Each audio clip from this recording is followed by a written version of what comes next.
Mungu, karibisha na wewe jirani yako ambaye hata jana hakuwepo, mwambie karibu.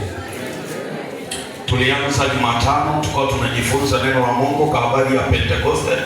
Tukazungumza kwamba Pentekoste ni nini. Tukajifunza kwamba hii ilikuwa ni sikukuu ya Wayahudi, walikuwa wakiazimisha sikukuu ya mavuno. Ilitanguliwa na sikukuu mbili, Pasaka, mikate isiyotiwa chachu.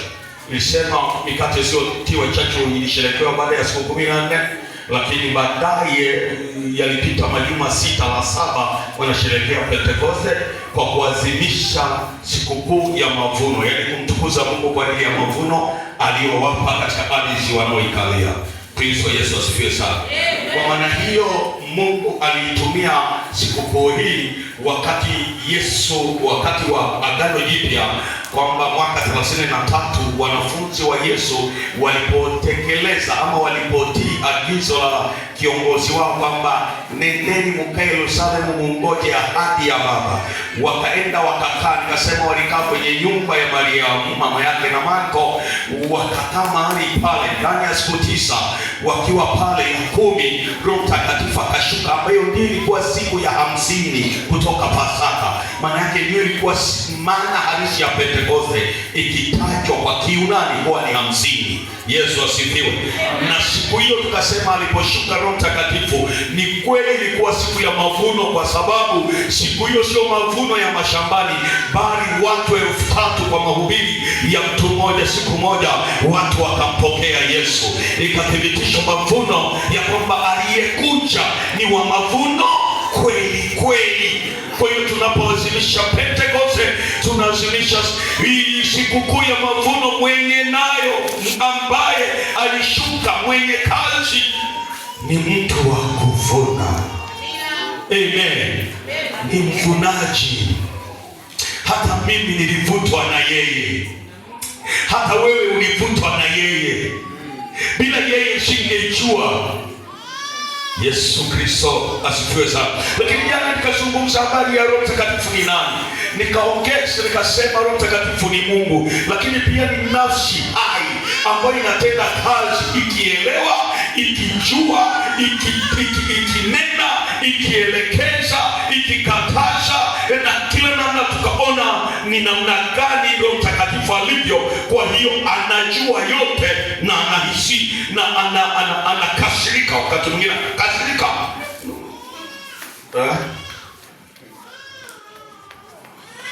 Nakumbuka Paulo anamwambia Anania alipomdanganya, lazima hujamdanganya mwanadamu, umemdanganya nani?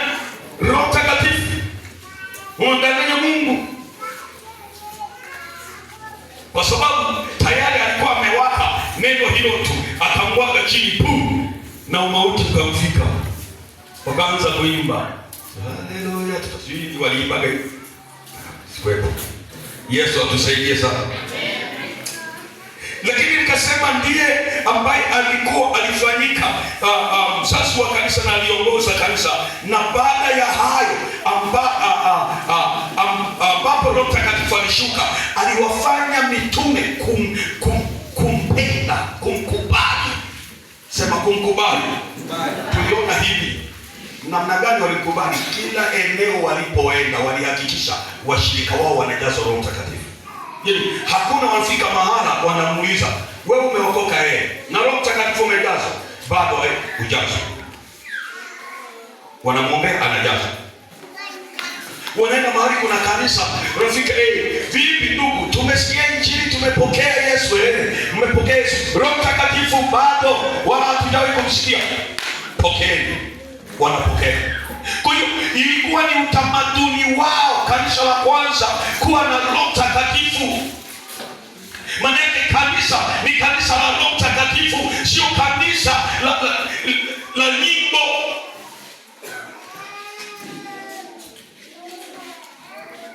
Kuimba lazima tuimbe, si ndio? Wanatenza nyimbo na tuziimbe tena. Kuimba tuimbe. Lakini tunaimbaje? Bwana wachekesha siku moja waimbaji fulani wanafundisha semina, wakamwambia mimi huwa mnanibariki waimbaji, na leo mmenibariki, hebu jipigieni makofi.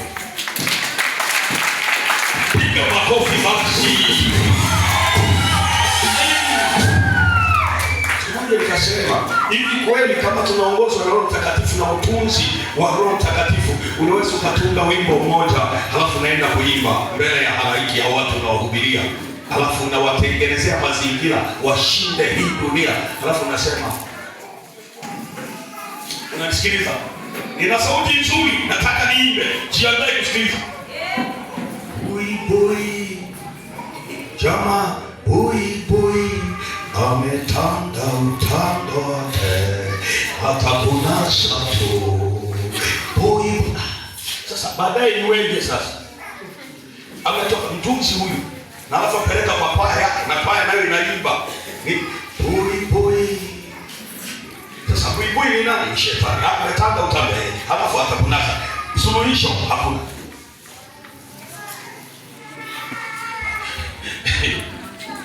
Mungu atusaidie. Mungu atusaidie. Suluhisho ni nini sasa? Hatukunasa. Ndio suluhisho. Roho Mtakatifu alipokuwepo pamoja na aliwasaidia namna ya kutembea, namna ya kuhubiri, namna ya kuimba, namna ya kufanya. Ndio maana walimpenda wakamkumbatia Roho Mtakatifu. Hawakutaka kumwacha. Kanisa la Baba wa mbinguni, nataka niseme tunahitaji kumkumbatia Roho Mtakatifu bila kumwacha. Kasema hivi, kuna mambo ambayo aliwafanya baada ya Roho Mtakatifu kuwa pamoja nao. Wao hata kama walikutana na shida, wakapelekwa mabarazani, wakashtakiwa, bado walivumilia, hawakuacha imani. Lakini hata kama walipigwa mawe, kina Stefano tukasema jana, shahidi wa kwanza mfiadini aliyepigwa mawe kwenye uwanja huu. Wako watu wanaangalia, Wakristo wanaangalia, ameuawa, wanatoka pale, wanabadilisha mkao, halafu Yesu wanaye haki Yesu.